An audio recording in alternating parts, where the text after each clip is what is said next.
Alright, this is my review on the Kaito Voyager Trek. This is a dyno and solar powered radio. And when you first receive the model, you'll need to plug the battery in. You'll go to the battery door in the back. Be careful opening it not to break it. This cable, you'll need to plug it into the port next to it to the right. Now this model actually allows you to put 3 AAAs in also. So in case this battery goes dead or the dyno feature breaks, you can insert the AAAs and run it. That's one of the main reasons I bought it. It was a nice additional feature. This model is small enough to fit in a backpack, in a boat compartment, trunk, drawer. It's only 10 ounces. With the 3 AAAs, it's about 11 ounces, but extremely small. I was impressed with how small it actually was. I was expecting it to be a lot bigger. Now, the first function is the off. Then the second is a battery. Now that battery will use the 3 AAAs in the back.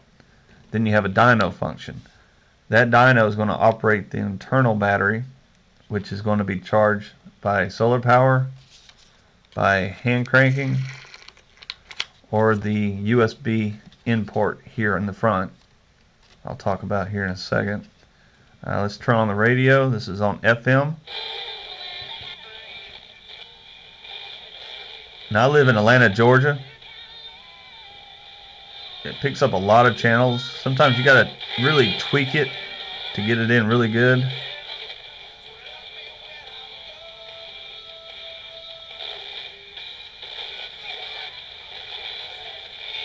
It's almost like they're on top of each other, so you got to really tune it in. But the speaker, it's a nice speaker considering how small it is. I don't have a problem with it. It's just an emergency radio as far as I'm concerned. Now I want to take it fishing with me, and I have been listening to it while I've been on the computer. It's that nice, but it's not a big radio to impress a lot of your friends with. Alright, so the radio works fine. The next thing over here is AM. I haven't really tried the AM out a whole lot. Wednesday, that Sunday, which will decide a championship of anything. Michigan every year, but Obviously, it works pretty well. Now you have shortwave too.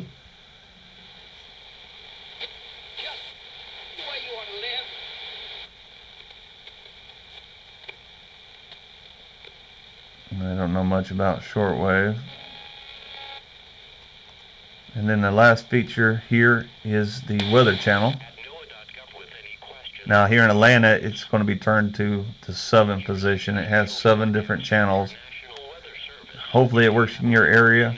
In my area, Atlanta, Georgia, it's on 7. A little staticky, but if your power goes out, I can definitely hear what he's saying, and it's a nice additional backup.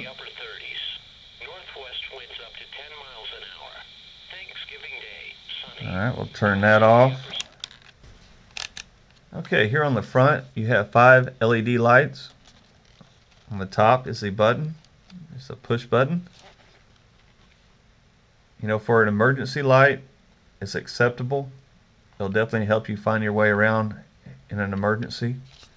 Doesn't have a lot of throw, but it's decent. On the front you'll have your ports.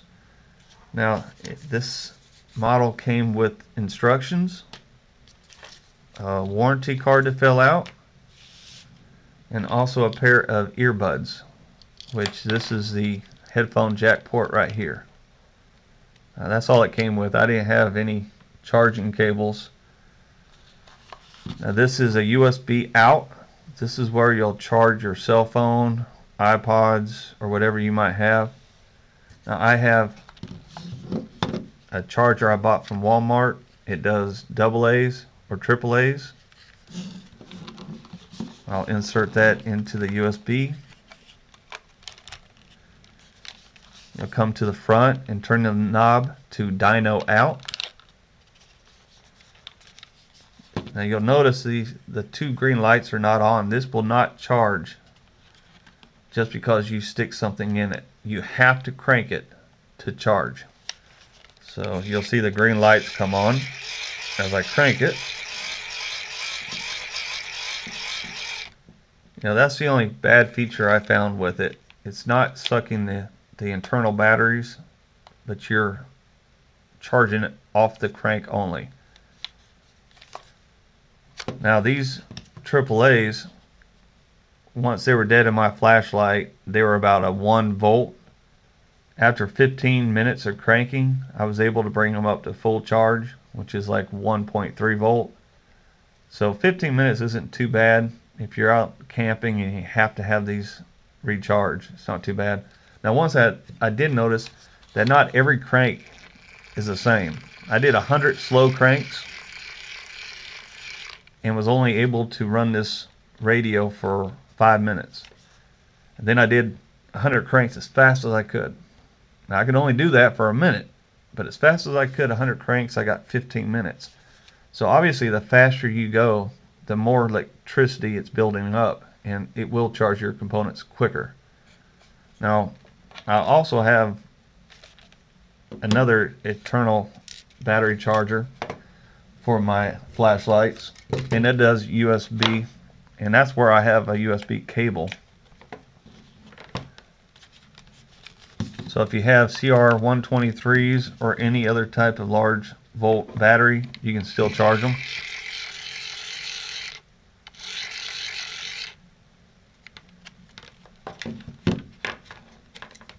Now you can charge this through a USB port right here from your computer, which that's this cable. Fortunately, I already had one. Now you can buy adapters for your USB cable. Now I have this one that came with my solar pack, battery pack. It plugs into the wall outlet and the USB. So I can plug this from my wall outlet like this or through the USB.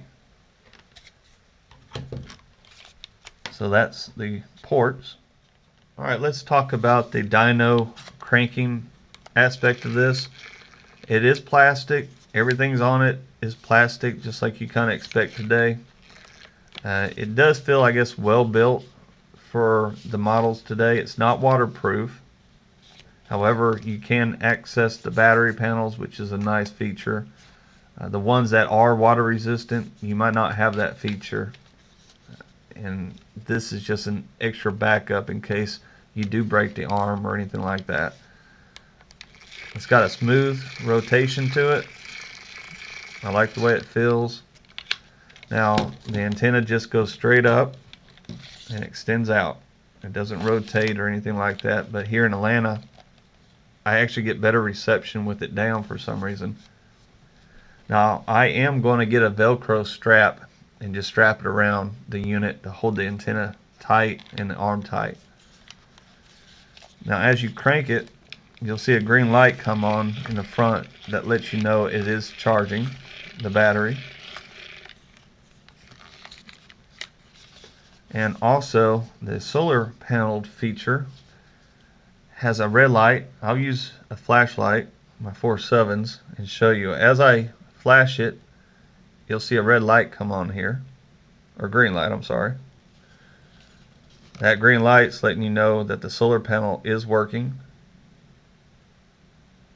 which is a nice feature also. Now I've noticed in the sun that light comes on even on a cloudy day. I guess it's still getting the UV rays through the clouds. Now I set this model out for 3 hours in direct sunlight, and I was able to get 3 hours worth of radio play. I feel that probably if you were to play it outdoors, you would have radio play all day. Now on a full charge of the internal batteries that come with the unit, I got about 15 to 17 hours worth of radio play. So that's pretty good. Now, as far as hand cranking it goes, 1 minute of slow cranking will get you about 4 to 5 minutes of radio play.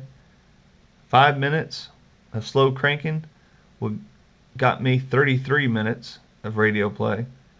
And 10 minutes of slow cranking got me close to 2 hours. Now, like I said earlier, the faster you crank, the more juice you're going to get. 30 seconds of fast cranking, 100 cranks in 30 seconds got me 15 minutes. So that's definitely going to determine how long it'll last. But overall, I've been pretty happy with it. Like I said, though, it is plastic, just like everything today. But overall, it's a nice model for the cost. You do have this plastic guard over the knobs, which I liked. So I would definitely recommend it. So I hope it works for you. But definitely, when you get it, test it out. Just don't throw it in the trunk hoping it's going to work. Test all the features out. If it doesn't work, send it back. Just make sure whoever you buy it off of gives you a good return policy. Alright, hope that helps.